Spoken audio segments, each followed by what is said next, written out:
sabradia sotarabashaka rabasatarababasha.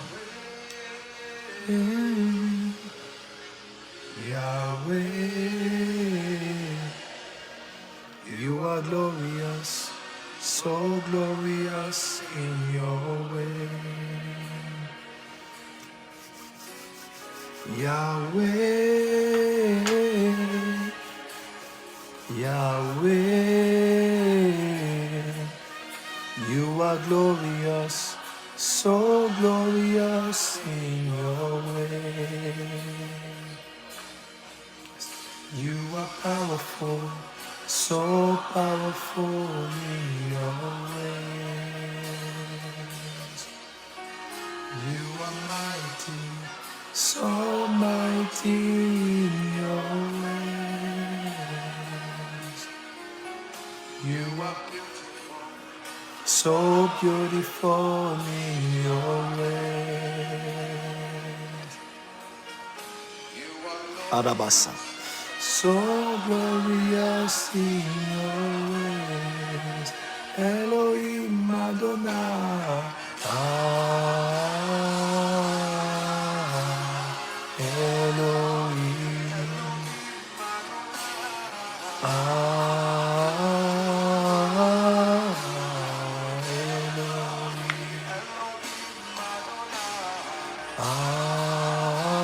Karabasobradia sakarabashande. Le paro sobradia karababasa karababashande. Le bara sobrakia baze barakurabasete. La rabasha karabasopratia mazeve. O rabakasa karababashande. Le rabasopradia kabasa karababashanda. Merci Père pour cette soirée. Merci Père pour ce jour. Merci Père pour ma famille. Merci Père pour mon ministère. Merci Père pour mon pays. Merci Père pour cette saison. Merci Père pour la deuxième moitié de l'année. Merci Père pour le culte de ce soir. Merci Père pour le live de ce soir. Merci Père pour la parole de ce soir. Merci Père pour le ciel ouvert de ce soir. Merci Père pour l'impact de ce soir. Reçois l'honneur et la gloire à toi et toi seul Père. Sois avec moi durant ces instants. Oins moi éternel mon Dieu, mon roi. Attire des milliers de personnes pour écouter ta parole. Oriente nos pensées vers ce qui est prioritaire. Impacte nos vies et nos destinées. Motive et encourage quelqu'un, un grand roi. Fais des choses que toi seul Dieu peut faire dans la vie de ceux qui s'attendent à toi. Bénis les personnes qui nous rejoignent sur ce live, Seigneur. Et laisse que toute la gloire te revienne à toi et toi seul, éternel. Oh Rasibra Kiabazeve. Oh Rabashab, que les malades soient guéris, éternel. Que des personnes perdues retrouvent la direction. Karabasha. Arabasobra liese. Oh Rabasa Karababasha. Ko Rabasa Karababashe. Ko Rabasa Karababasham Darabarabasaka. Merci Père, reçois la gloire. Alléluia. Thank you, Lord.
Allez, bonsoir à vous tous, que Dieu vous bénisse abondamment. C'est Joël Francis Tatou ici pour un temps de prière et de partage de la parole. Je suis à Paris et je passe un très bon séjour par la grâce de Dieu.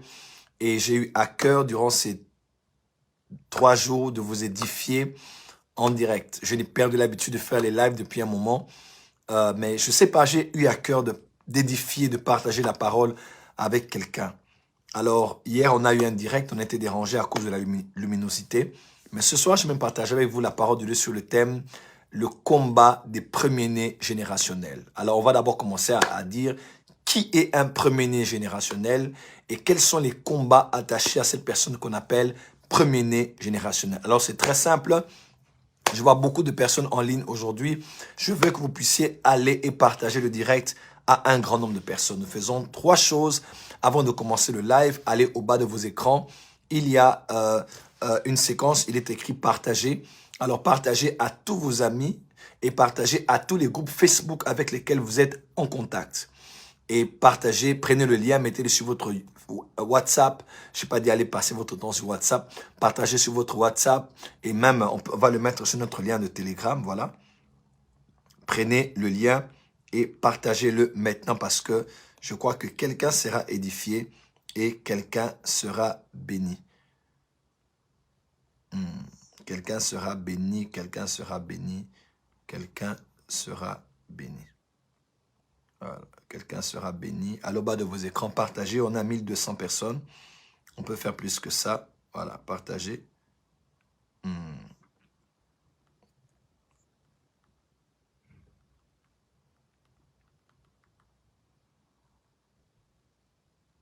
Allez, nous sommes à 1252 personnes. Dès qu'on est à 1500, je commence mon message de ce soir. Laissez-moi le temps de vous saluer. Ce n'est pas le sujet, merci à vous. Pasteur Fanny, soyez bénis. Abel Capen, sois béni de là où tu es en RDC. Voilà. Dites-moi à partir de ce que vous nous suivez. Dès qu'on est à 1500, je commence mon live de ce soir. Allez au bas de vos écrans, partagez à toute la liste de vos amis et à tous ceux avec qui vous êtes en contact dans les groupes Facebook. Allez dans vos groupes WhatsApp, groupes Telegram, partagez le lien maintenant. Nous serons bénis. Province de Tanganyika, soyez bénis là où vous êtes.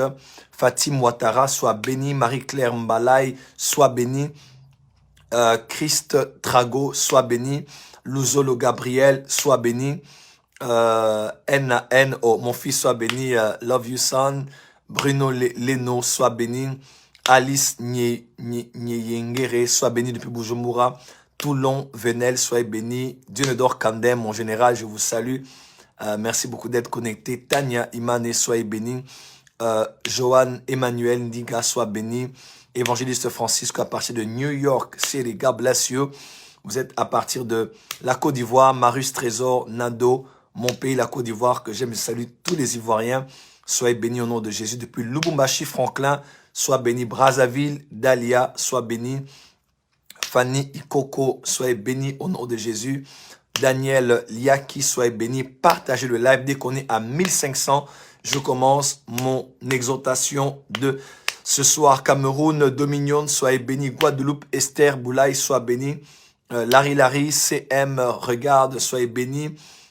Congo, Brazzaville, Perle, Mukiama, soyez béni. Brazzaville, soyez béni. Voilà, je vois beaucoup de gens en ligne ce soir. Depuis le campus l'Unilou, soyez béni. Ronnie Joseph, soyez béni. Nous sommes à 1400. Dès qu'on est à 1500, je commence mon exhortation de ce soir. Voilà, faites-le maintenant. Dès qu'on est à 1500, je vais commencer.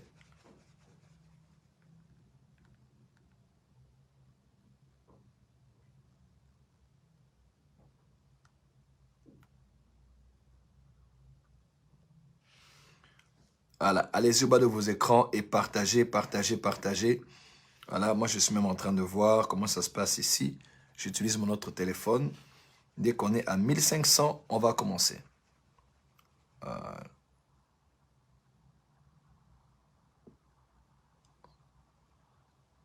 Voilà.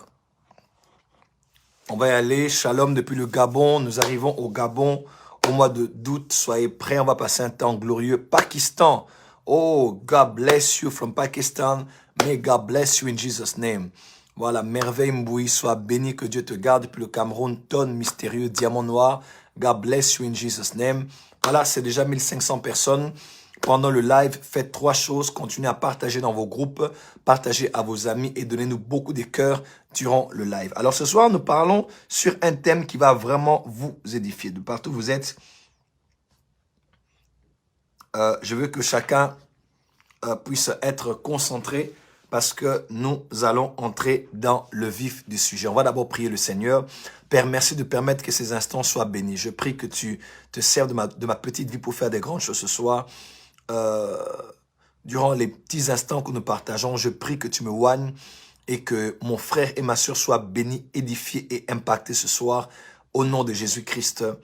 Et précieux Saint-Esprit, merci de prendre l'avant et de guider nos pas en toutes choses. Au nom précieux et merveilleux de Jésus-Christ notre Seigneur, nous avons ainsi prié. Amen. Amen, amen. Que Dieu vous bénisse abondamment. Voilà, je suis, comme je l'ai dit, je suis toujours sur Paris. Je salue tous ceux de la porte de ceux Kinshasa, tous ceux du monde entier qui sont connectés ce soir. Que Dieu vous bénisse. Maman Simia n'est pas avec nous. Elle est actuellement à Miami, aux États-Unis, où elle va intervenir à la conférence du pasteur Grégory, avec plusieurs autres grands orateurs internationaux. L'archevêque de Nicolas Duncan Williams sera là aussi présent. Et elle doit commencer à chanter déjà. Là où elle est en route pour le soundcheck. Et elle va chanter ce soir et chanter pratiquement. Elle est à toutes les sessions jusqu'au jour de la clôture. Il y aura une grande cérémonie épiscopale qui aura lieu dans cette grande conférence. En tout cas, tous ceux qui ont l'opportunité de suivre la chaîne YouTube de Shekinah, du ministère du pasteur Grégory, en tout cas, soyez connectés pour suivre les ministrations de maman Simiane Tatou qui va travailler là-bas. Je devais être avec elle, mais je n'ai pas su être dans le temps pour avoir mon visa des États-Unis quand on revenait du Cameroun. Donc, elle doit partir seule. C'est bien dommage, mais bon. Le pasteur Grégory et son épouse avaient tellement souhaité nous rencontrer, moi de même aussi, mais ce sera partie remise. En tout cas, j'ai béni Dieu pour la communauté haïtienne tout entière qui me suit, qui nous suit, qui a hâte de nous voir, que ce soit aux États-Unis ou même en Haïti. En tout cas, nous allons venir par la grâce de Dieu et vous rendre ministère. Voilà, ça c'est pour les nouvelles. Sinon, une autre petite nouvelle, c'est que demain matin, vous allez voir une annonce vidéo et visuelle. Nous allons vous annoncer le nouveau lieu. Pourquoi? Parce qu'il y a eu un changement de lieu de l'école des prophètes du dimanche. Donc, tous ceux qui sont à Paris, en France, l'école des prophètes est juste délocalisée. Le propriétaire, finalement, a reconsidéré sa proposition de nous offrir les lieux. Il ne tolère pas des réunions religieuses, donc on va devoir délocaliser les lieux. Mais sinon, vous allez avoir l'affiche, ce n'est pas loin. Là, nous étions non loin des Champs-Élysées, mais on est toujours dans les parages.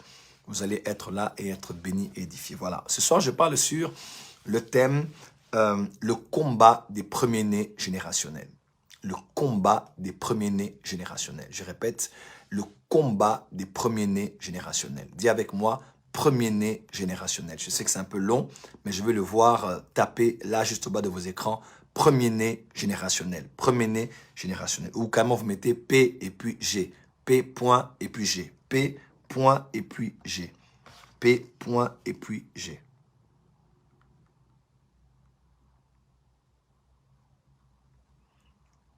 P point et puis G.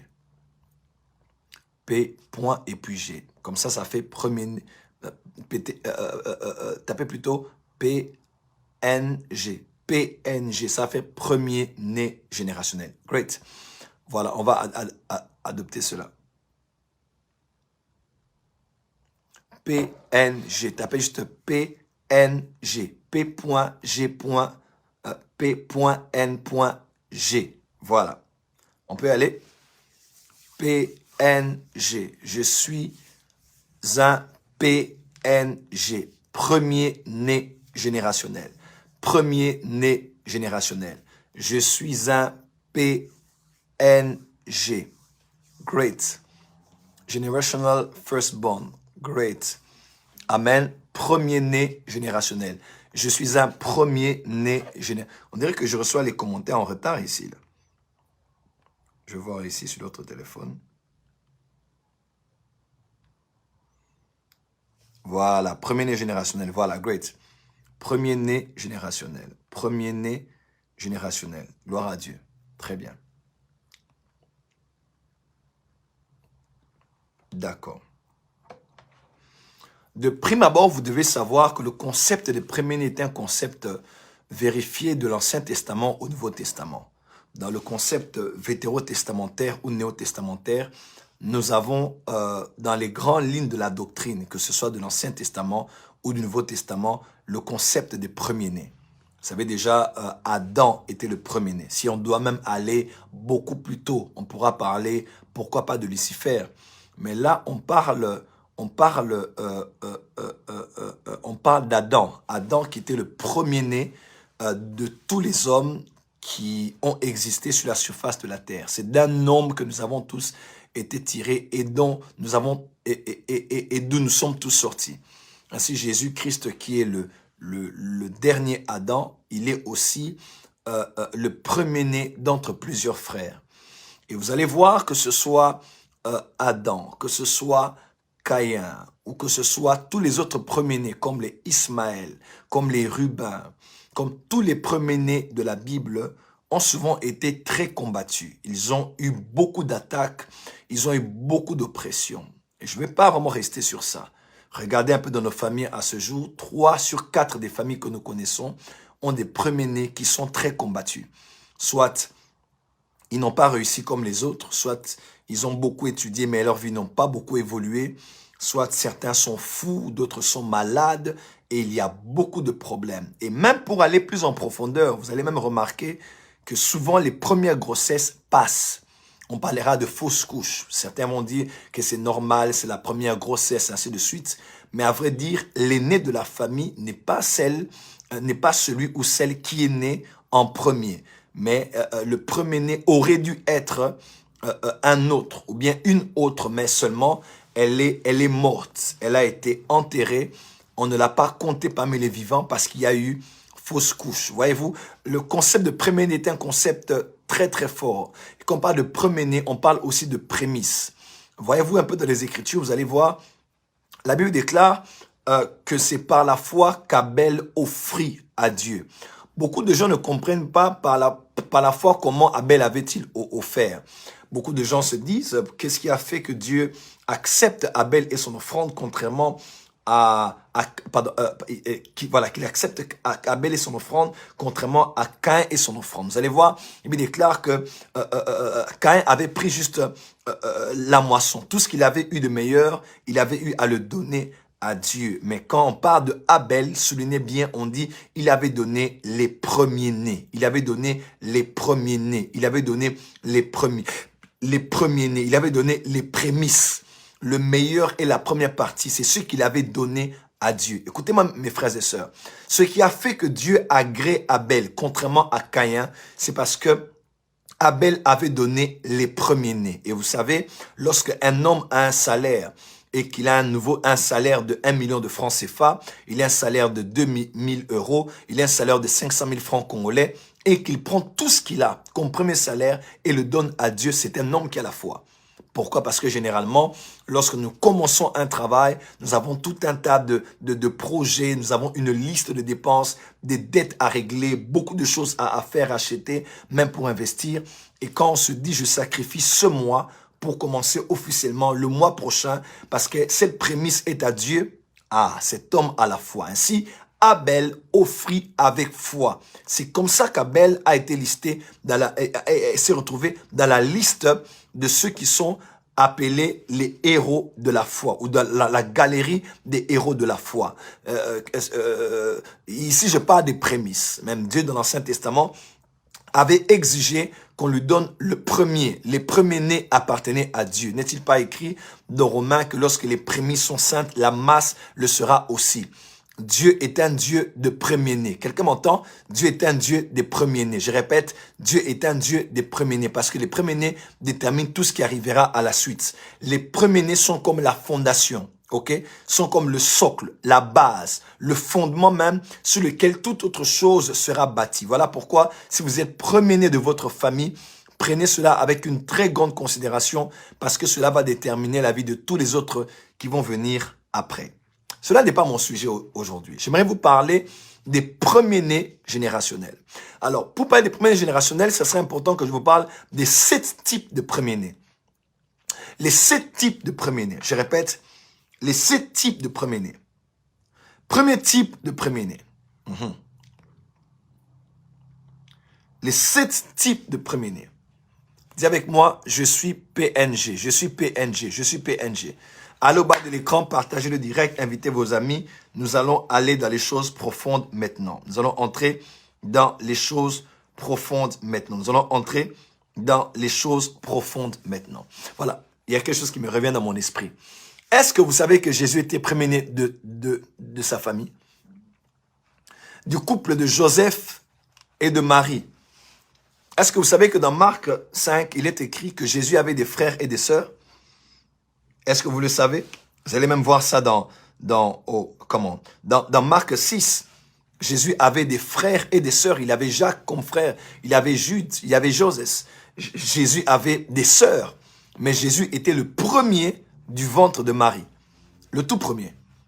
Samuel le prophète était le premier de son père et de sa mère. Jésus était le Yahya, le grand frère aîné de toute la famille. Donc tous les autres, les Jacques, les Judes et les autres savaient que notre grand frère, c'est Jésus.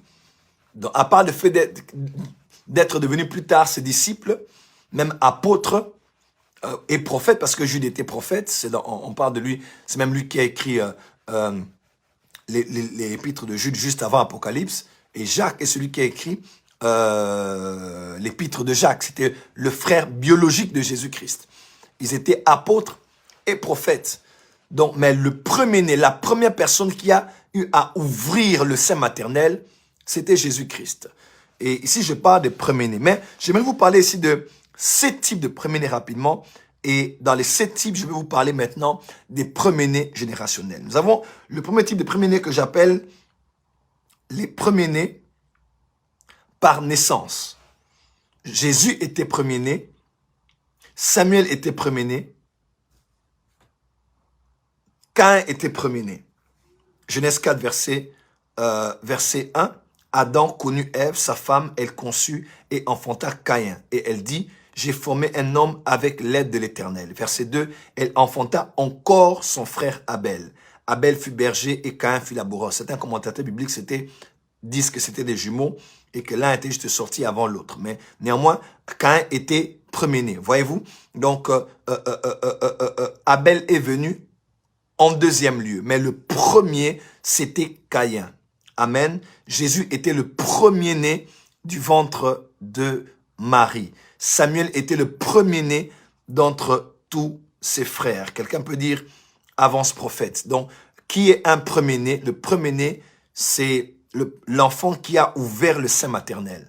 C'est lui qui est comme disait Jacob concernant Ruben, tu es les prémices de ma force, de ma vigueur. C'est ce qu'on appelle le premier-né. Lorsque maman a poussé pour la première fois, l'enfant est sorti. C'est lui qu'on appelle, c'est lui qui a ouvert la voie du sein maternel. Deuxième type de premier-né, c'est ce qu'on appelle premier-né par adoption. C'est-à-dire, j'ai 5 enfants. Le premier enfant a 15 ans. Deuxième a 13 ans. Troisième enfant a 12 ans. Quatrième enfant a 6 ans. Cinquième enfant a 2 ans. J'ai 5 enfants, ok? De 15 à 5 ans. Si il m'arrive d'adopter un enfant qui a 20 ans, qu'est-ce qui se passe? Cet enfant devient le premier-né de la famille, mais il est premier-né par adoption. C'est-à-dire, j'ai déjà des enfants que j'ai eu à avoir du sein maternel, mais il y a un autre enfant que j'ai adopté, et cet enfant, il est premier-né, et on l'appelle premier-né par adoption. Donc, il est devenu premier-né de la famille parce qu'il a été adopté et à cause du statut de son âge, il prend d'office la place du premier-né. Troisième type de premier-né. Ça sont mes notes, hein. C'est ce que j'appelle les premiers-nés filles ou fils uniques. Premier-né fils ou fille unique. Donc, lui, il est le premier et le dernier à avoir ouvert le sein maternel. Elle est la première et la dernière à avoir ouvert le sein maternel. Quand on parle de premier-né fils unique ou bien premier-né fille unique, c'est-à-dire mon père et ma mère m'ont eu seul. Je n'ai pas de grand frère, pas de grande sœur, je n'ai pas de petit frère, pas de petite sœur. C'est-à-dire que je suis aîné, mais je suis aîné et je suis le cadet parce que je suis fils ou bien fille unique. Amen. Autre chose, cinquième type de premier-né, c'est les premiers-nés que j'appelle premier-né par polygamie. Premier-né par polygamie. De ton papa ou de ta maman. Mon père nous a eu à plusieurs, avec plusieurs différentes femmes, mais il nous a eu à peu près dans la même période. Donc, certains de mes frères et moi n'avons pas eu trop de distance, d'âge, tout ça. Mais un père peut avoir eu beaucoup d'enfants, ok? Mais son premier enfant, bon, l'enfant qu'il a eu avant tous les autres enfants, devient automatiquement premier-né. Automatiquement premier-né. Et même si, par exemple, ce n'est pas toujours dans le cas de la polygamie, vous faites un mariage, qu'on appelle encore le mariage, j'ai des enfants, tu as des enfants, et puis nous nous mettons ensemble. L'enfant que nous mettons ensemble là, qui est plus âgé, c'est lui qui devient directement le premier-né de la famille. Bon, ça c'est dans un autre contexte, je vais plutôt l'appliquer dans un autre type de premier-né.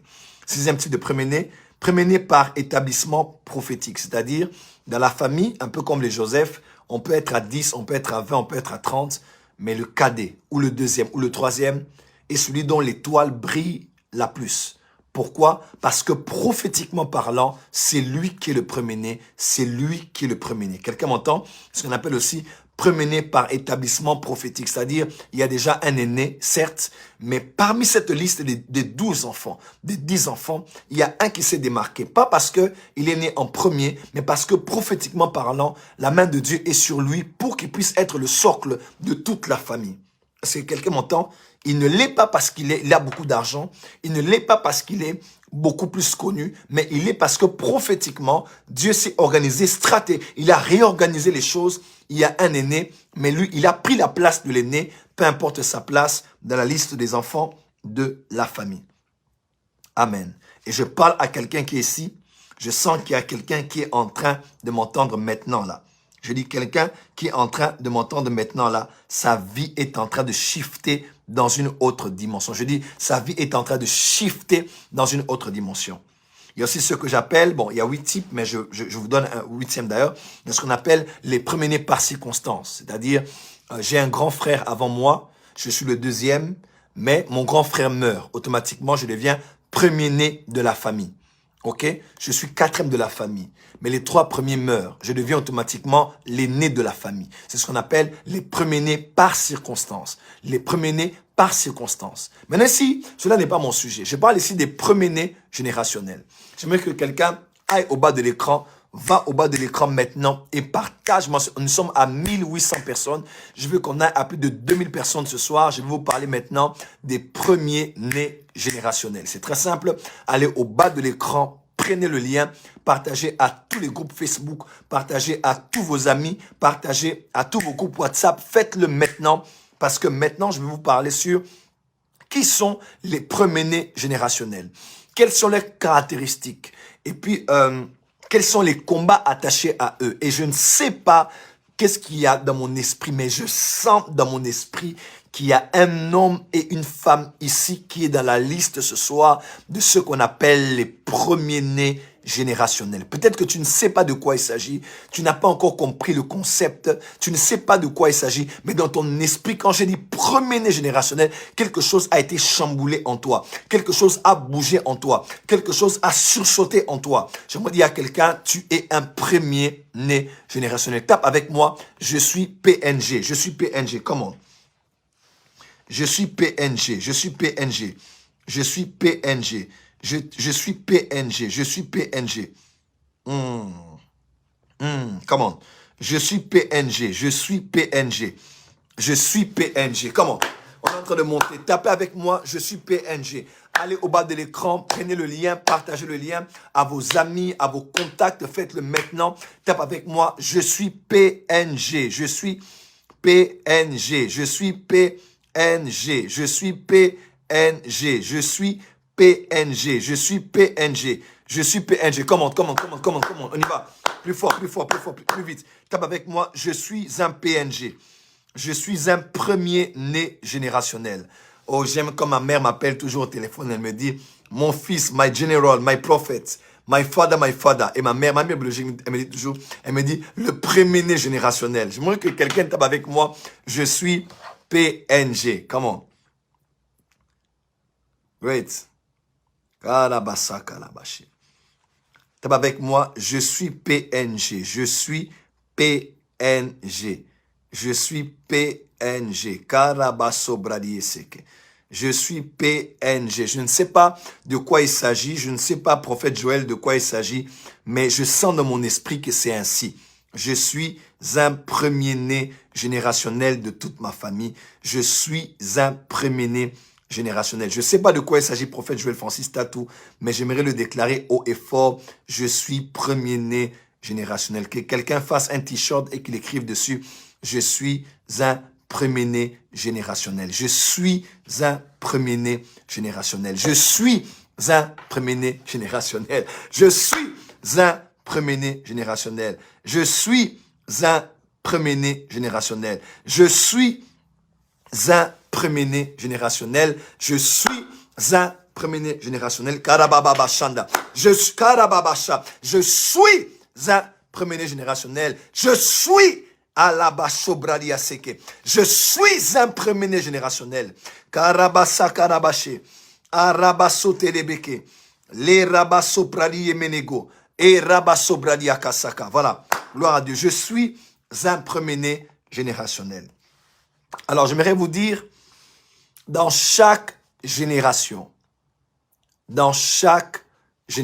je répète, dans chaque génération, il existe des hommes et des femmes qui s'appellent spirituellement ou sociologiquement parlant les premiers-nés générationnels.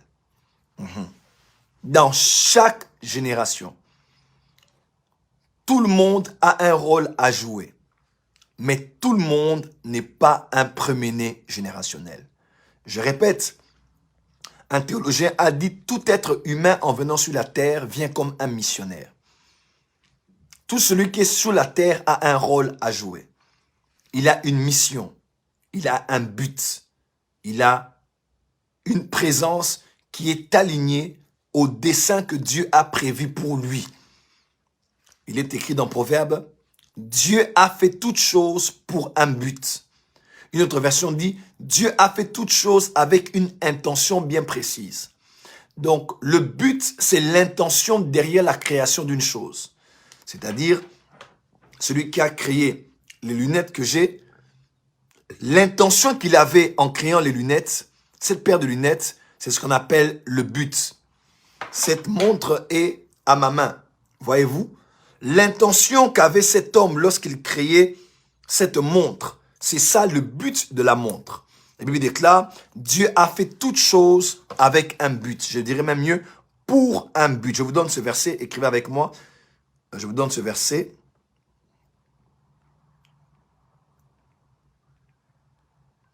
Proverbe 16, verset 4. Proverbe 16, verset 4. L'Éternel a tout fait pour un but, même le méchant pour le jour du malheur.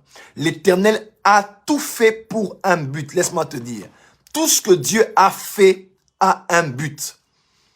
Tout ce que Dieu a mis même dans ton corps a un but. Les cils, les sourcils ont un but. Même la barbe, les poils que nous avons dans les narines. Posez des questions à ceux qui connaissent et vous diront, c'est pour vous empêcher d'avoir de la poussière qui puisse entrer. Tout ce que Dieu a été fait pour un but. Et le but, c'est quoi? Dans une autre version, on dit avec une intention bien précise. Le but, c'est l'intention derrière la création d'une chose. Celui qui créait ce téléphone, il pensait à quoi? Au-delà de l'horloge, au-delà des applications, il pensait à quoi? À quoi est-ce qu'il pensait? Il pensait d'abord à la communication. Il pensait à appeler et il pensait à recevoir les appels. Toute autre chose qui a été fait, le design, ouvert, fermé, Huawei, Apple, Samsung, tout ce que vous voulez, toute la forme là, le design peut changer d'une entreprise à une autre, d'un créateur à un autre. Mais le fonctionnel doit être là. Nous étions tout à l'heure en ville ici à Paris, on entre dans un magasin Huawei et on expliquait que Google, voilà, ils ont créé leur propre Apple Store, Google Play Store, tout ça, pour essayer de détourner, pouvoir télécharger Instagram, WhatsApp, ainsi de suite. Parce que vous savez que Huawei, c'est la 5G, c'est la Chine, c'est toute une compétition, une concurrence économique, ce qu'on appelle les guerres masquées, les guerres économiques entre les États-Unis et l'Asie. Vous le savez aussi bien que moi. Mais vous voyez que le design change. C'est à peu près comme mon téléphone ici. Ce Samsung, je l'ai acheté au Luxembourg. J'ai un iPhone ici avec moi. Le design change, mais c'est pour appeler et c'est pour recevoir les appels. Quelqu'un m'entend? Donc, lorsque Dieu te créait, il pensait à quoi? Ce à quoi Dieu pensait quand il te créait là, au-delà de tes yeux, tes formes, ta peau, ta chair, tes nerfs, tes cheveux, la couleur de tes yeux, ce à quoi Dieu pensait quand il te créait, c'est ça ton but. Crois-moi, Dieu ne pensait pas d'abord au fait que tu aies beaucoup de cils ou de sourcils. Non. Ce à quoi Dieu pensait, c'est ça le but de ton existence. Ma prière aujourd'hui, c'est que Dieu t'emmène à te reconnecter à l'intention principale qu'il avait le jour de ta création. Le jour où tu sais pourquoi tu as été créé, c'est le jour où tu découvres le but pour lequel tu es sur la terre. Il y a 2 jours qui sont les plus importants pour la vie d'un homme sur la terre. Numéro 1, c'est le jour où il est né. Et deuxièmement, c'est le jour où il découvre pourquoi est-ce qu'il est né. Beaucoup de gens existent, ils ne vivent pas. Ils existent comme le vent, comme la mouche, mais ils ne vivent pas. La vie commence le jour où tu découvres pourquoi est-ce que tu existes sur la terre.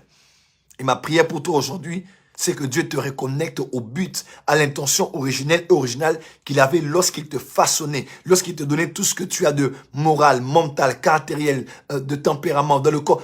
Lorsqu'il te donnait tout ça, il mettait ton esprit dans cette enveloppe corporelle. Soit à quoi il pensait en t'envoyant sur cette terre, en vivant en 2022, c'est ça le but de ta vie. Rien d'autre. Pas de plus, pas moins. C'est ça le but pour lequel tu existes. Quelqu'un peut dire avance prophète. Est-ce que quelqu'un peut dire avance prophète? Je répète, est-ce que quelqu'un peut dire avance prophète? Est-ce que quelqu'un peut dire avance prophète? Karabasote. Est-ce que quelqu'un peut dire avance prophète? Alors, il est certes vrai que tout le monde a un but sur la terre.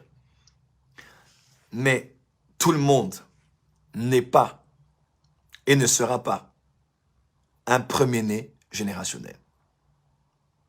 Déjà, vous devez le savoir, la Bible déclare qu'une génération passe et une autre vient. Les générations se succèdent. Nous avons une génération avant nous. Nous sommes dans une génération. Après nous, une autre viendra. Comme les vagues de la mer qui se déferlent sur le bord de la mer, ainsi sont les générations qui viennent les unes après les autres. Et chaque génération vient avec des innovations. Chaque génération vient avec des révolutions. Chaque génération vient avec des bouleversements. Les scientifiques et les sociologues, les anthropologues ont placé ça, par exemple, pour notre génération, pour notre siècle, dans ce qu'on appelle les révolutions industrielles. Nous avons la première, la deuxième, la troisième. Là, nous sommes en plein 4e révolution industrielle. C'est-à-dire depuis l'époque, en fin du XVIIIe siècle, quand on était à l'ère du... Permettez-moi de vous citer cela.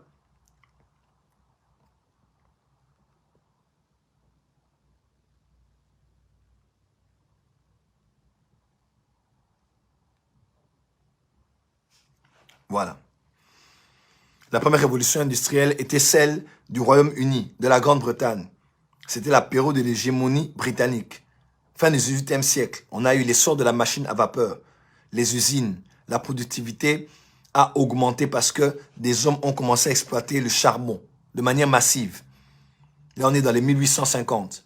La deuxième révolution industrielle, c'est celle des États-Unis et de l'Allemagne.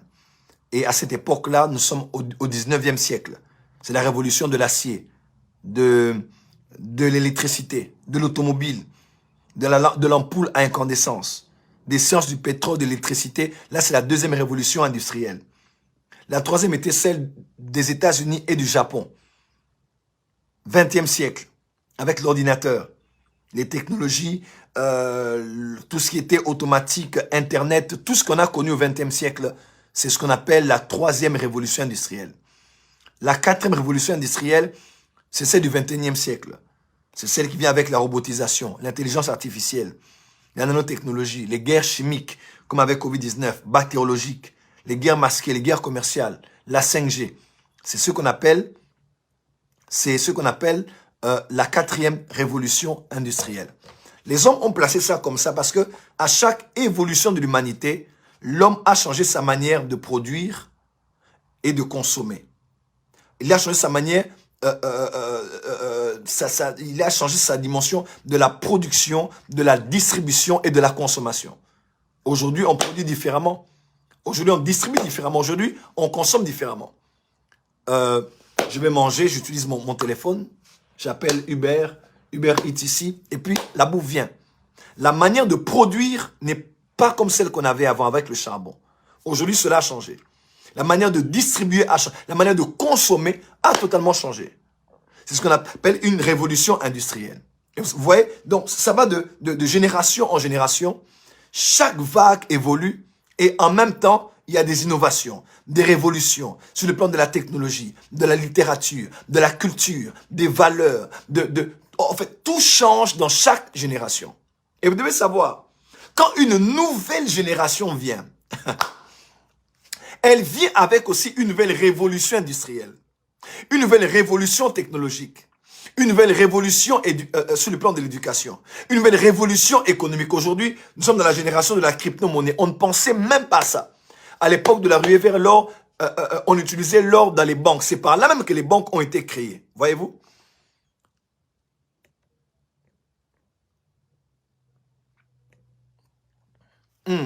Voyez-vous? À l'époque là, c'était l'époque de la ruée vers l'or. On utilisait l'or dans les banques pour faire des échanges. Plutôt que ça, il y avait le sel, il y avait la farine, il y avait le troc, il y avait beaucoup de choses. Mais aujourd'hui, c'est la crypto-monnaie. Pourquoi? Parce que chaque génération vient avec des innovations. Écoutez-moi. Les hommes et les femmes qui, dans une génération, se démarquent pour être ces hommes et ces femmes qui apportent la révolution, qui apportent l'innovation, sont les hommes et les femmes qu'on appelle les premiers-nés générationnels. Come on, come on, come on.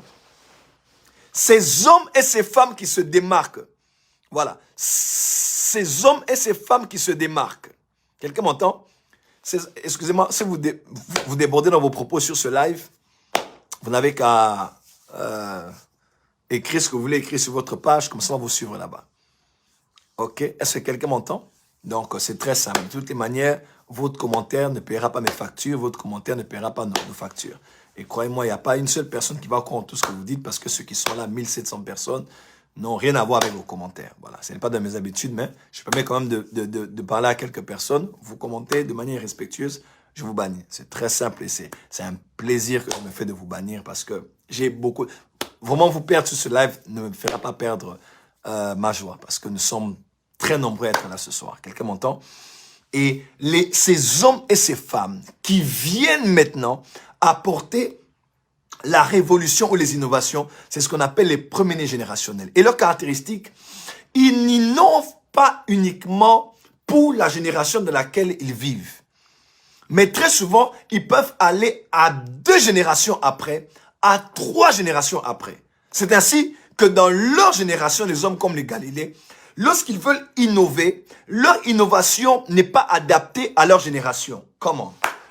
Leur compréhension du globe terrestre n'est pas adaptée à leur génération. Mais c'est 2 ou 3 générations plus tard qu'ils vont comprendre. Parce qu'ils s'appellent les premiers-nés générationnels. Les premiers-nés générationnels, ce sont des prophètes. Les premiers-nés générationnels, ce sont les bâtisseurs du futur.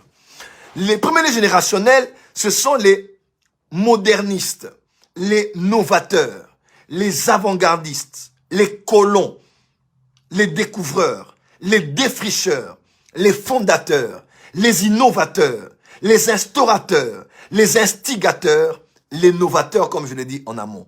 Mes frères et sœurs, il y a des hommes comme ça au milieu de la mêlée, de toutes ces personnes qui jouent un rôle particulier dans leur génération. Il y a des hommes et des femmes qui sortent du lot. Pourquoi? Parce que leurs yeux sont projetés vers le futur. Ils sont comme des aigles. Ils ne voient pas là où vous vous limitez. Eux, ils voient beaucoup plus loin que là où vous êtes.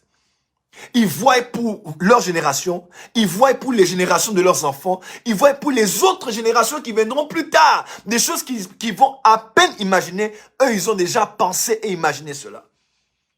Regardez, aujourd'hui, on est allé à Disneyland dimanche avec maman Simian.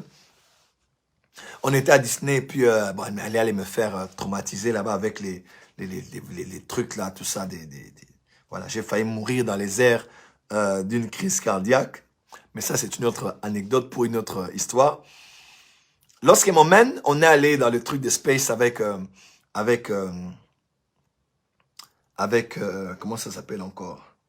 Le film là, le film de Star Wars. Ouais. Et à l'époque même, à l'époque où Star Wars sortait, quand on parle de la force, quand on parlait de déplacer les objets par la puissance du mental, quand on parlait de la vitesse lumière à l'époque de Star Wars, à cette époque-là, quand on parlait de la vitesse lumière, quand on parlait d'autres galaxies, d'autres êtres qui viendraient d'une autre planète, quand on parlait de la technologie, quand on parlait des vaisseaux spatials, à l'époque là en tout cas, ce n'était que de la fiction. On imaginait à peine que cela pouvait être de la réalité. Quelqu'un m'entend? Et pourtant, aujourd'hui, en 2022, 40 ans plus tard, le premier film de Star Wars, ou 30 ans, ou même 50 ans plus tard, aujourd'hui, nous trouvons ça normal. Parce que plusieurs autres scientifiques, comme l'homme du siècle, le grand savant du siècle, Albert Einstein, ont eu à étudier la théorie de la relativité, la vitesse lumière. Ils ont eu des mots à dire à ce sujet. Même les récents grands scientifiques du monde aujourd'hui réfléchissent sur les choses que ces hommes ont imaginées, ça fait 50 ans, 60 ans. Imaginez-vous un peu. À quoi pensaient ces hommes? Comment avaient-ils été en avance de 100 ans, de 200 ans? Quelqu'un m'entend? De 300 ans, de 1000 ans. Ces personnes sont ce qu'on appelle les premiers-nés générationnels. Généralement, on ne les comprend pas. Généralement, on ne les accepte pas. C'est normal parce que chaque génération doit vivre avec ses réalités. Mais comment eux viennent dans une génération et ils pensent au-delà de la réalité de cette génération-là? Et généralement, c'est là où viennent les combats. Certes, il faut avancer leur génération dans tous les domaines. Du moins pour les générations qui sont plus ouvertes. Il faut avancer les prochaines générations. Ça, c'est déjà assuré. C'est surtout les prochaines générations qui avancent.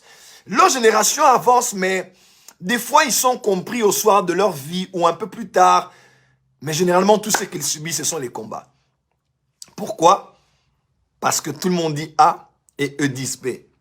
Et Galilée a été tué par l'Église parce que l'Église, sur le plan biblique, s'attardait sur quelques versets et ne comprenait pas de quoi il s'agissait quand on parlait du globe terrestre, quand on parlait de la Voie lactée, quand on parlait du soleil. Et un scientifique a pensé autrement. Les hommes d'église ont dit, il ne peut pas continuer à vivre. Parce que ce qu'ils pensent là, ça va déranger toute la science. Mes frères et sœurs, vous devez savoir ceci. Vous êtes appelés à devenir un premier-né générationnel. Autrefois, à l'époque de Star Wars, il y avait ce qu'on appelait l'hologramme. Un homme qui meurt, et on prend l'hologramme, paf, on branche, et l'image sort. C'est ce qu'on a vu récemment dans le dernier Aquaman. Lorsqu'il est allé, et qu'avec la femme, ils sont allés au désert, et puis bref, ils ont vu. C'est ce qu'on appelle, l'un des derniers concerts de Michael Jackson, c'était un hologramme. Quelqu'un peut imaginer? Mais à l'époque là, à l'époque de Star Wars, 40 ans, 50 ans, imaginez-vous à l'époque, les hologrammes existaient. Donc, nous, on prenait ça pour la fiction, et pourtant, c'était la pure réalité. J'aimerais dire aussi à quelqu'un qui m'entend dans le corps du Christ dans la francophonie, la plupart des choses que nous critiquons, écoutez-moi, la vérité est proportionnelle. La vérité est proportionnelle au temps. La vérité est proportionnelle à la saison. La vérité est proportionnelle aux réalités de la saison. La vérité n'est pas figée. la vérité est progressive. Il y a des choses qu'on avait dit, ce n'est pas biblique, mais aujourd'hui, c'est biblique pour nous. Il y a des choses qu'on avait dit, ce sont des péchés, des abominations, mais c'est normal parmi nous. Mes frères et sœurs, autrefois, les musiciens chrétiens disaient, oh, nous les chrétiens, jamais les païens de la musique sacrée, la musique du culte, la musique sacrée, la musique de Dieu. Jamais on doit permettre à un païen de mettre son doigt parce que c'est le parfum étranger, parce que c'est le papa, que tu le veuilles ou pas aujourd'hui. Même si ce sont les chrétiens qui ont joué à la guitare, qui ont joué au drum, qui ont joué au piano. Tout l'album a été fait par un chrétien. Le mastering, là, quand on va masteriser nos trucs des fois en Europe, là, c'est pas forcément des chrétiens qui le font, hein. C'est souvent des gens au studio homosexuels, au studio qui prend du chanvre, au studio qui prend de la drogue, au studio qui suit un film pornographique. Tu diras quoi maintenant? Quelqu'un m'entend? Écoutez-moi, la vérité est propre. Il y a un musicien chrétien à l'époque, chez nous au Congo, que je respecte beaucoup, à l'époque, qui disait, faire des concerts chrétiens payants, c'est diabolique. Des concerts chrétiens payants, c'est satanique. Il faut prêcher l'évangile gratuitement. Aujourd'hui, lui-même a des concerts VIP. Si on doit lui ramener ses anciennes vidéos, il dira quoi? Autrefois, c'était satanique. Aujourd'hui, c'est devenu normal. Alors, qu'est-ce qui a changé? C'est lui qui a changé ou c'est la vérité qui a changé? Non. Que ce soit avant ou maintenant, il n'y a aucun problème. C'est juste la vérité est progressive avec le temps. Aujourd'hui, il y a KS Bloom qui va se produire demain, que je salue d'ailleurs. Son équipe est passée par le Bishop Mazo pour voir comment je peux être là demain aussi. Et nous encourageons son programme demain. KS Bloom, tu as tout mon soutien. Je ne te connais pas personnellement, mais mon épouse te connaît. En tout cas, tu as tout notre soutien pour ton concert de demain ici à Paris. Que Dieu soit avec toi. Tu fais la fierté de la Côte d'Ivoire, la fierté de l'Afrique, la fierté de la communauté chrétienne. Je ne te connais pas personnellement, mais en tout cas, tu es béni. Nous sommes avec toi. Sois béni au nom de Jésus. Plein succès pour ce concert qui sera plein à craquer. Et aujourd'hui, là, on paye. Aujourd'hui, il y a place VIP. Mais autrefois, concert chrétien payant. Oh mon Dieu, on vend l'évangile. Aujourd'hui, on vend la parole de Dieu. On vend la parole. Abomination. Mais la vérité est progressive. Autrefois, on distribuait des Bibles gratuitement. Mais aujourd'hui, on achète des Bibles de différentes versions à différents prix. Vous allez voir telle version de la Bible, 100 €. L'autre version, 500 €. Aux Bibles de CD avec glossaire dedans, tout, beaucoup de choses. Tu vends ça combien? 1500 €. Tu diras pas, non, c'est la parole de Dieu. Comment on peut vendre? Non, papa, ça c'est passé. C'est ainsi qu'à une certaine classe de l'école, on disait que 1 moins 2, c'est impossible. Est-ce que c'était faux? Non, c'était vrai. Mais c'était vrai par rapport au niveau de compréhension et au niveau de l'âge de l'époque là. Mais à une autre époque, on nous a dit 1 moins 2, c'est possible. 1 moins 2, c'est possible, c'est très simple parce que c'est 1 moins 1. Voyez-vous? Non, c'est beaucoup de chrétiens se font du mal pour rien. Voilà pourquoi la plupart des gens qui ne connaissent pas la loi des premiers générationnels, qui ne connaissent pas la loi de la mutation culturelle, de la mutation des générations, ils vivent dans le retard par rapport aux avancées même de ce monde. Hein? Autrefois, mettre la lumière à l'église, la lumière comme ça, fumogène, mais c'est satanique. Mais aujourd'hui, nos églises peuvent être utilisées pour des conférences d'entrepreneuriat, pour des réunions civiques, pour des réunions médicales. Par exemple, à la Porte des Cieux, aujourd'hui, on nous a consultés par 2 structures parce qu'ils voulaient, à un très bas prix, permettre aux gens de faire le check-up, c'est-à-dire faire tous les examens, les histoires de dons de sang. À l'époque, vous allez emmener la médecine à l'église. Où est Jéhovah Rapha? Où est le Dieu qui guérit? Où est Jésus qui guérit, mes frères? Jésus qui guérit. Aujourd'hui, il n'y a plus de réveil. On amène des médecins pour soigner les gens à l'église. Oh Dieu. Ça, c'est ce qu'on aurait dit à l'époque. Mais aujourd'hui, on peut faire le don de sang.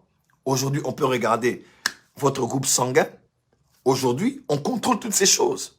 À l'époque, les pasteurs mouraient beaucoup parce qu'ils mangeaient en désordre, pas de médecins. Aujourd'hui, les pasteurs ont compris que, à part la foi, il faut mettre la science. À part la foi, il faut mettre la connaissance. Mais autrefois, c'était satanique. Mais aujourd'hui, ce n'est plus satanique. Mes frères et sœurs, la vérité est relative à votre âge et à votre compréhension. À l'époque, quand on a commencé Facebook, là je le dis, hein, parmi les pasteurs francophones qui ont matraqué quand Facebook est venu, j'en fais partie. À l'époque, quand on postait les photos, vous vous faites trop voir, hein? Faites voir Jésus. Ça c'est démoniaque, c'est satanique. Pourquoi vous voulez toujours montrer ce que vous faites? Quand on faisait des lives sur Periscope, tous les gens qui me connaissent sur Periscope, les gens qui me connaissent sur Facebook, les gens qui me connaissent autrefois sur les YouTube, les gens nous attaquaient tous les jours. C'est démoniaque, c'est satanique. Ils nous attaquaient jusqu'à ce que le Covid-19 arrive. Et là, vous allez voir un pasteur qui fait un live. Allô? Allô? Il y a des gens? Hein? Allô? Il essaie de bouger ici. Hein? Oui, mes frères? Alléluia. Amen. Nous, on avait déjà maîtrisé Facebook. On avait maîtrisé YouTube. À l'époque, je suis l'un des premiers pasteurs de la francophonie qui a fait de belles affiches sur les réseaux sociaux. Je faisais des affiches. J'étais comme ça. Réunion du Saint-Esprit. Hein? Les gens disaient, hein? Qu'est-ce que c'est que ça encore? Pourquoi est-ce que sur cette affiche, il n'y a pas le nom de Jésus? Et les gens ont des débats, je vous dis. Excuse-moi, it's stupid. Oh non, non, on voit trop l'homme. Non, pourquoi est-ce que tu peux bien t'habiller comme ça? Et puis tu fais une photo, c'est pour te faire voir. Aujourd'hui, tout le monde fait des affiches comme ça. Tout le monde s'habille bien pour faire des affiches aujourd'hui. Aujourd'hui. Voyez-vous? Ce qu'on traite de péché aujourd'hui n'est pas forcément un péché, c'est juste une autre manière de réfléchir. Et la saison dans laquelle nous sommes. J'aimerais dire ici à quelqu'un qui est un premier générationnel, on ne va pas te comprendre. Et puisqu'on ne te comprendra pas, d'abord, pourquoi on ne te comprendra pas? Parce que ta manière de percevoir le monde n'est pas comme tout le monde. Ta manière de percevoir les temps, les époques, les saisons et l'évolution des choses et du monde et de l'église autour de toi n'est pas comme tout le monde. Ta manière de comprendre l'église, de comprendre l'économie, de comprendre l'évangélisation, de comprendre l'impact apostolique, de l'infiltration, de la mutation culturelle, de comment l'église doit influencer la culture. Ta manière de percevoir le monde n'est pas comme tout le monde perçoit. Est-ce que quelqu'un est en train de m'entendre? Pourquoi? Parce que tu n'es pas eux. Pourquoi simplement? Parce que tu es un premier générationnel. Quand Dieu t'a envoyé sur la terre, il t'a envoyé pour être quelqu'un qui va innover, qui va bâtir, qui va ouvrir la voie, que plusieurs vont emprunter après toi, après avoir compris. L'archbishop Coutinho Fernando à l'époque, quand il a lancé RTMV, première chaîne chrétienne francophone dans le monde, archbishop Coutinho Fernando. Lorsqu'il a lancé cette chaîne, il prenait les clips de Kirk Franklin à l'époque et il mettait tous les raps gospel américains. Il les mettait sur sa chaîne. Les gens disaient, oh, c'est quoi cette musique? Les rap maintenant. Oh, les rap dans l'église. Les rap. Combien de débats n'ont pas été faits contre le rap? Disant que le rap est une musique païenne. Le rap est une musique de boîte de nuit. Mais aujourd'hui, les rappeurs chrétiens, plein, les musiciens, les rappeurs. Et tout le monde veut un peu de rap, un peu de slam. Ah! Autrefois, c'était satanique. Aujourd'hui, c'est devenu normal. Mes frères et sœurs, ne jugez pas avant le temps. Il y a des choses qu'on ne comprend pas. Pas parce qu'on est moins intelligent, mais parce que on n'a pas pu percevoir que le monde est en train d'évoluer. Les choses sont en train de changer. Est-ce que quelqu'un peut dire amen très fort? Et rap chrétien. On attaquait les rappeurs chrétiens. Nous, on avait un groupe de rap qu'on appelait New Jerusalem. De toute façon, on nous critiquait. C'est moi j'étais rappeur. Gloire à Dieu, Dieu de tous les temps, à perpétuité, sera à jamais. Écoute, Rap, papa, papa, papa. Là, je venais fraîchement du monde, là, en Jésus-Christ. J'ai pris mon talent, papa, rap, rap, rap, rap, rap, rap. Mais les gens disaient, hé, les choses du monde à l'église. Ils ont mené le rap dans le corps du Christ, le rap dans le sanctuaire de Dieu. Ouais, ça c'était 10 ans passés, 20 ans passés, 25 ans passés. Tu es un préméné générationnel. Voilà pourquoi j'aimerais seulement te dire, n'attends pas que les gens te comprennent. Ils ne te comprendront pas parce qu'ils ne sont pas de la même espèce que toi. Ils n'ont pas la même ADN que toi. Ils n'ont pas les mêmes gènes que toi. Ils n'ont pas la même configuration intérieure que toi. Quand tu es convaincu d'une chose, fais-la et vas-y jusqu'au bout. Ils ne comprennent pas aujourd'hui, mais comprendront demain. Et les critiqués d'aujourd'hui deviendront les références de demain. Les critiqués d'aujourd'hui deviendront les références de demain. Et moi, j'ai vu ça tout au long de mon ministère. J'ai fait des choses, des fois les gens me disaient, non, ce n'est pas convenable de faire ça. Mais aujourd'hui, les gens font ça aussi. Aujourd'hui, les gens, ils font ça aussi. Ils font ça. Mais ceux qui commencent devront accepter l'incompréhension, le jugement, le combat, les critiques, l'isolation, le rejet même des fois. Mais quand tu sais que c'est... Mais quand tu sais de tout ton cœur que ce rêve ne vient pas de toi, même si elle ne voit que le contraire. Je pense encore à ces paroles de cette chanson. Quand tu sais que ce rêve-là vient de Dieu, que ça ne vient pas de toi, quand tu sais que cette vision-là de faire quelque chose, écoute-moi, fais-le. Le monde va imiter cela demain. Regardez Elon Musk. Regardez Apple. Regardez Samsung. Regardez LG. Ce sont des hommes qui ont risqué. Ce sont des hommes qui ont vu demain. Ils ont vu le futur. Et ils nous ont légué. Ils sont tous en train de mourir d'ailleurs. Ce sont leurs enfants, leurs collaborateurs, leurs associés qui prennent maintenant la relève. Aujourd'hui, on les acclame. Mais avant, personne ne les comprenait. Je suis un fan de Marvel, des films de Marvel. Quand on pense aux comics d'autrefois, que les gens lisaient, on ne pouvait même pas imaginer que les films qui sortiraient de ces comics-là allaient aujourd'hui exploser le box-office dans le monde entier. Il n'y aurait pas une structure qui produirait autant de films que Marvel à succès. Sauf Thor, bien sûr. C'est juste pour rire. Juste une manière de vous dire, n'arrêtez pas de rêver. N'arrêtez pas d'innover. N'arrêtez pas de choquer. N'arrêtez pas de bouleverser. N'arrêtez pas de créer. N'arrêtez pas de commencer. N'hésitez pas de commencer. De toutes les manières, il faut que quelqu'un commence. Et si ce n'est pas ici, c'est où? Si ce n'est pas maintenant, c'est quand?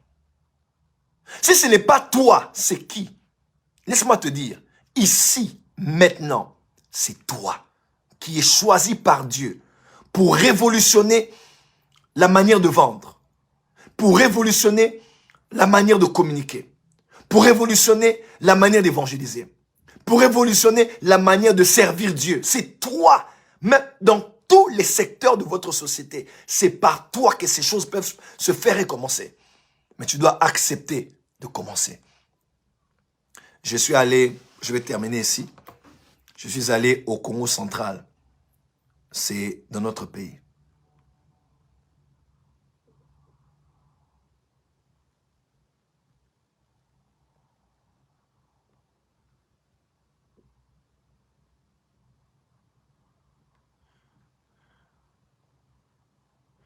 Les Mazovaria. Palei Jevaloka Bradie. Ele Sivla Lokabaya. Jaki Mazovradie. Ela Sovalaka. Mare Sopra. Eli Jivaloka. Paria Mazaka. O Rakaba Sobrakiama. Je ne sais pas, mais j'aimerais dire à quelqu'un avant qu'il ne dorme. Commence. Nous sommes allés au Congo central. On entre dans une brousse. Et j'ai vu un chemin. Ouais, tu vois que les herbes poussent à nouveau, mais il y a comme une voie qui a été tracée là. Et j'ai commencé à réfléchir. Dieu m'a dit, tu vois la personne qui était là, celle qui a commencé. Et elle a commencé difficilement. Certainement qu'elle avait un outil et elle frayait le chemin. Le chemin, c'est difficile.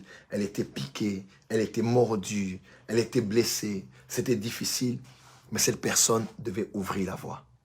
Que plusieurs autres après, qui ne la remercieraient même pas, allaient emprunter. Je parlais de l'archbishop de Coutinho Fernando. Il a commencé les bureaux des pasteurs. C'est le premier pasteur francophone à avoir un bureau digne de ce nom. Bureau luxueux, table en bois massif, de l'or ici, des photos là-bas, des cadres. Les gens disaient, mais c'est pas possible. Un pasteur, c'est les choses du monde. Sois sobre. Un pasteur ne fait pas ça, Jésus. Les choses du monde. Aujourd'hui, tous les pasteurs ont des beaux bureaux. Je savais que Coutinho Fernando à l'époque, J.B. Piana mettait les Massantomo. Lui aussi, Massantomo. Oh, il mettait Giorgio Armani. Lui aussi, Giorgio Armani. Quelqu'un m'a dit, mais ça, c'est les choses du monde. Aujourd'hui, nous tous les pasteurs là, nous sommes griffés. Maman Olangi a commencé les messages sur le combat spirituel. Les liens, les hôtels, les liens de famille. Tout le monde a critiqué, condamné ça. Mais aujourd'hui, même dans les assemblées de Dieu, les gens chassent les démons, brisent les hôtels et coupent les liens. Et pourtant, c'est elle qui a commencé ça. Mes frères et sœurs, on ne vous comprendra pas aujourd'hui. Mais osez, risquez, commencez. Pourquoi? Parce que vous êtes un premier-né générationnel. Je vais prier pour vous. Père, au nom de Jésus-Christ, avec le Saint-Esprit, il y a quelqu'un qui, sur le plan académique, médiatique, économique, politique, culturel, peu importe le domaine, la sphère d'influence dans laquelle tu l'as infiltré, elles sentent des choses, ils sentent des choses en eux, ils ne savent pas comment expliquer. À un moment, ils se disent, Seigneur, je peux être ambitieux, trop ambitieux ou orgueilleux, Seigneur, aide-moi. Seigneur, ils croient que quelque chose va se faire au travers d'eux. Père, Père, Père, Père, Père, Karabasofa, Père, mon Père, Arabashik, mon Père, au nom de Jésus-Christ. Mon Père, fortifie ces hommes et ces femmes afin qu'ils puissent oser, commencer, avancer. Et que plusieurs autres générations après eux puissent être inspirées. Au nom de Jésus-Christ. Amen. À tous les PNG, je vous dis bonsoir et bonne nuit. L'école des prophètes ici à Paris est pour le dimanche de 16h à 18h30. Je vais donner un cours inédit sur comment faire un service prophétique. Ce sera la théorie. Après la théorie, je laisserai la place aux questions. Toutes les questions. Prophète, comment tu vois? Comment tu entends? Frère, prophétiser chez toi au bled, c'est normal, mais prophétiser ailleurs, c'est autre chose. Je vais démontrer, je mettrai les vidéos même des services prophétiques sur Internet, vous allez voir. Je vais démontrer comment on voit, comment je vois, et par quelle voie je vois. Je vais parler sur comment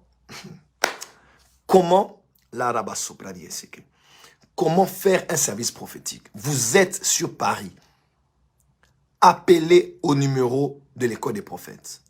Inscrivez-vous sur le site internet. Faites-le rapidement et maintenant, parce que votre ministère prophétique en dépend. Si vous n'êtes pas en France, inscrivez-vous parce que ce sera aussi en direct. Nous serons en direct et nous serons aussi en présentiel. Mais la salle a changé. Demain à 8h, heure de Paris, 7h, heure de Kin, 6h, heure d'Abidjan. Vous allez avoir l'affiche et la nouvelle vidéo avec la nouvelle adresse. S'il vous plaît, ne ratez pas cette grande opportunité. 500 places et les places sont limitées. Ce programme va bouleverser votre destinée à jamais. Et je vais répondre à toutes les questions qui me seront posées. J'ai une matière lourde, comme on dit, c'est du lourd. Vous allez être bénis. Ne suivez personne. Concentrez-vous sur votre formation, votre équipement. Et c'est un masterclass. Le droit d'entrée revient à 100 €, seulement 100 € ou 100 $. Inscrivez-vous et prenez part à cette masterclass qui va changer votre vie et votre ministère à jamais. Je vous attends très nombreux avec tout ce que tu as acquis la sagesse, avec tout ce que tu as acquis l'intelligence. Je vous attends dimanche et c'est mon dernier programme en France. Je vais partir et revenir. Parce que